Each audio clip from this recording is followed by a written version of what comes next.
अरे भाई मोहन, तुम्हें पता चला? कल रात को चुड़ैल पीपल के पेड़ के पास रहने वाले सुरेश को अपने साथ उठाकर ले गई है।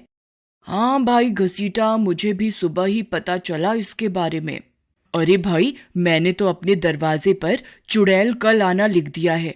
अगर चुड़ैल आएगी तो वह यह पढ़कर चली जाएगी। लेकिन भाई घसीटा, तुझे कैसे पता कि चुड़ैल को हिंदी पढ़नी आती है? अगर चुड़ैल पढ़ी लिखी नहीं हुई तो फिर वह कैसे पढ़ेगी? अरे भाई मोहन, यहाँ डर के मारे हालत खराब है और तुम्हें मजाक करने की सूझ रही है। बात तो तुम सही कह रहे हो भाई, रात होते ही डर के मारे हालत खराब हो जाती है। लेकिन भाई घसीटा, एक बात समझ नहीं आई।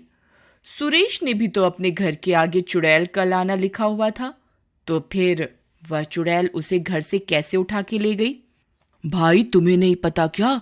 किसी ने चुड़ैल कल आना को काटकर चुड़ैल आज आना लिख दिया था। भाई मुझे तो लगता है ये जरूर ही कालिया का काम है। उसने अपनी जान बचाने के लिए ऐसा किया होगा। अच्छा चलो, शाम होने वाली है, अब हम अपने घर चलते हैं, कहीं अंधेरा ना हो जाए। फिर वे अपने घर की ओर चल देते हैं। रात होने पर कालिया, जरा देखो तो रात हुई या नहीं। अंधेरा तो हो गया है। चुड़ैल कल आने वाला आइडिया तो सबको पता चल गया है। अगर सभी अपने दरवाजे पर चुड़ैल कल आना लिख देंगे तो चुड़ैल समझ जाएगी कि ये सब गांव वाले मुझे मिलकर बेवकूफ बना रहे हैं। मुझे अपनी जान बचाने के लिए किसी न किसी के दरवाजे पर जाकर चुड़ैल कल आना को चुड़ैल आज आना करना पड़ेगा, नहीं तो क्या पता कहीं आज मेरा नंबर ही ना लग जाए। फिर वह दबे पांव आता है और पड़ोस के घर के दरवाजे पर जाकर चुड़ैल आज आना लिख देता है और भागकर अपने घर में आ जाता है। फिर वह चुपके से अपने दरवाजे से बाहर की ओर देखने लगता है। फिर कुछ देर इंतजार करने के बाद उसे एक चुड़ैल दिखाई देती है। वह बहुत डरावनी होती है। कालिया उसे देखकर डर जाता है। वह एक घर के दरवाजे पर जाती है। वहां लिखा होता है चुड़ैल आ जाना। वह उस घर में घुस जाती है और वहां सो रहे आदमी को उठाकर ले जाती है। अरे मर गया रे, कोई तो मुझे बचाओ, कोई तो मुझे इस चुड़ैल से बचाओ, ये मुझे ले जाकर खा जाएगी। सब गांव वाले उस आदमी की चीखें सुनते हैं, लेकिन कोई भी डर के मारे उसे बचाने के लिए बाहर नहीं आता और चुड़ैल उसे उठाकर अपने साथ ले जाती है। अरे वाह, मेरी जान आज भी बच गई। मेरी तरकीब तो काम कर रही है। फिर अगले दिन सुबह होने पर, अरे भाई घसीटा राम, तुम्हें पता चला कल रात फिर से चुड़ैल एक आदमी को उठाकर ले गई? भाई ऐसा ही चलता रहा तो एक दिन पूरे गांव के आदमी गायब हो जाएंगे। हमें जल्द ही कुछ ना कुछ करना पड़ेगा। तुम सही कह रहे हो भाई, मैं जानता हूं इस सब के पीछे कालिया का हाथ है। हमें उसे सबक सिखाना ही पड़ेगा। फिर रात होने पर, लगता है बाहर अंधेरा हो गया। इतना बोलकर वह फिर कल की तरह पड़ोस के दरवाजे पर लिखे हुए को बदलने के लिए चल देता है। वह नाम मिटा ही रहा होता है, इतने में घसीटा राम और मोहन उसे रंगे हाथों पकड़ लेते हैं। क्यों भाई कालिया, तो तुम ही हो जो रोज ये काम कर रहे थे? अरे नहीं नहीं घसीटा भाई, ये तो पहले से ही मिटा हुआ था। मैं तो इसे ठीक करके दोबारा लिख रहा था ताकि चुड़ैल यहाँ ना आए। हमें पागल मत बनाओ कालिया, हमने तुम्हें रंगे हाथों पकड़ा है। अब और झूठ का सहारा मत लो। इतने में बहुत रात हो जाती है। अरे भाई बहुत रात हो गई है, हम तीनों को इतनी रात में यहाँ नहीं रहना चाहिए, कहीं चुड़ैल ना आ जाए। चलो हम तीनों मेरे घर चलते हैं, वहां आराम से बैठकर बात कर लेंगे। नहीं नहीं, जो बात होगी यही होगी। तुम रंगे हाथों पकड़े गए हो, मैं सभी गांव वालों को यहाँ बुलाऊंगा ताकि वे भी तुम्हें रंगे हाथों देख सकें। अरे गांव वालों बाहर आओ, मैंने कालिया को रंगे हाथों पकड़ लिया है। अरे मूर्ख घसीटा, तू ये क्या कर रहा है? क्यों इतनी जोर जोर से चिल्लाकर अपनी मौत को बुला रहा है?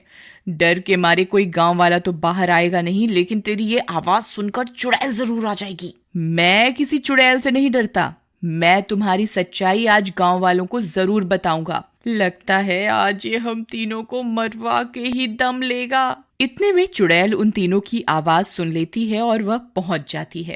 अरे मर गया रे, ये तो वही चुड़ैल है। अब हमारा क्या होगा? हे भगवान मुझे बचाओ। ले घसीटा राम, तुझे बहुत शौक चढ़ा था न चिल्लाने का, अब ले ले मजा। अरे वाह, आज तो 3 शिकार मिल गए।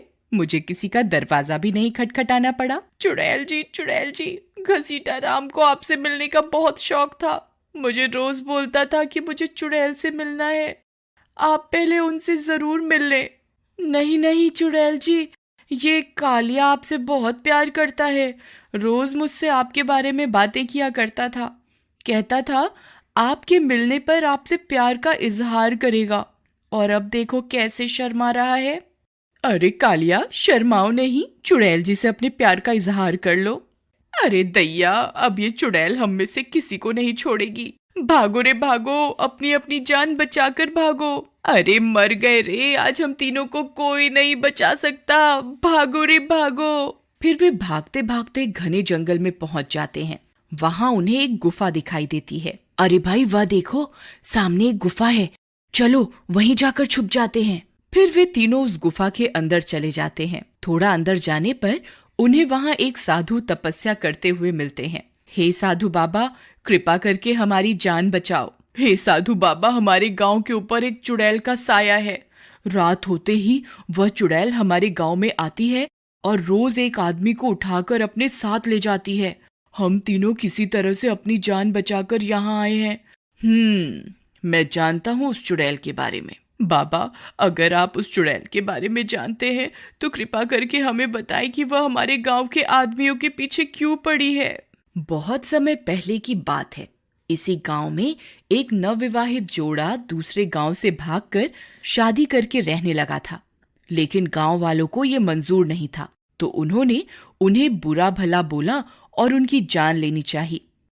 इस दौरान वह औरत तो भागने में कामयाब रही, लेकिन गांव वालों ने उसके पति की जान ले ली और उसे इस जंगल में दफन कर दिया।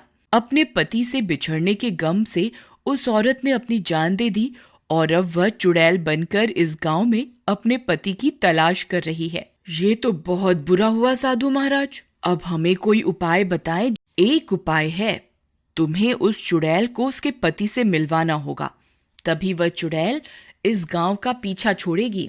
लेकिन उसका पति तो मर चुका है, अब हम उसे वापस कहां से लाएं? यहीं पास में एक बरगद का पेड़ है, उसके नीचे तुम्हें उसकी लाश दफन हुई मिलेगी। तुम्हें उसे निकालना होगा और चुड़ैल के सामने पहुंचाना होगा। जो आज्ञा साधु महाराज। फिर वह तीनों उस बरगद के पेड़ की तलाश में जंगल में आगे की ओर चल देते हैं। कुछ दूर चलने पर उन्हें वह पेड़ भी मिल जाता है। अरे देखो भाई, ये वही बरगद का पेड़ लग रहा है। चलो हम तीनों मिलकर खुदाई शुरू कर देते हैं। कुछ देर खुदाई करने पर उन्हें चुड़ैल के पति का कंकाल मिलता है। कौन है जिसने मुझे नींद से जगाया? कौन है जिसकी मौत उसे यहाँ लेकर आई है? अरे मर गए रे, ये तो चुड़ैल का भी बाप लग रहा है। इसने तो अभी अपनी आंख भी नहीं खोली और हमें मारने की धमकी दे रहा है। भूत जी, हम यहीं पास के गांव से आए हैं। तुम ही लोगों ने मेरी जान ली थी, अब मरने के लिए तैयार हो जाओ। हम तो आपको आपकी चुड़ैल से मिलवाने आए हैं। भूत जी, आपकी याद में आपकी पत्नी हमारे पीछे पड़ी हुई है। कृपा करके आप हमारे साथ चलकर उन्हें अपने दर्शन दें, ताकि वह हमारा पीछा छोड़ दे। अच्छा, क्या वाकई में मेरी पत्नी मेरी तलाश में इतने सालों से भटक रही है? जी हुजूर, अब देर मत कीजिए और हमारे साथ चलिए। फिर वे चारों मिलकर गांव की ओर चल देते हैं। कुछ ही देर में गांव पहुंच जाते हैं। लो भूत जी, हम गांव पहुंच गए। कृपा करके आप अपने प्यार को बुलाइए। हे प्रियतम, तुम कहाँ हो? देखो मैं आ गया, जल्दी आ जाओ, मुझसे अब और इंतजार नहीं होता। तभी चुड़ैल वहां आ जाती है और अपने पति से मिलकर बहुत खुश हो जाती है और उन तीनों का धन्यवाद करके अपने पति के साथ उस गांव को हमेशा के लिए छोड़कर चल देती है। तभी कालिया चुड़ैल से एक प्रार्थना करता है। चुड़ैल जी, कृपा करके आपने हमारे गांव से जिन आदमियों को अपना पति समझकर उठाया था, उन्हें वापस लौटा दें। तुम्हें जंगल में एक पुरानी गुफा मिलेगी, वहां एक बहुत गहरा गड्ढा है। तुम्हें उसी जगह पर सारे गांव वाले मिलेंगे। इतना बोलकर चुड़ैल और भूत वहां से हमेशा के लिए चले जाते।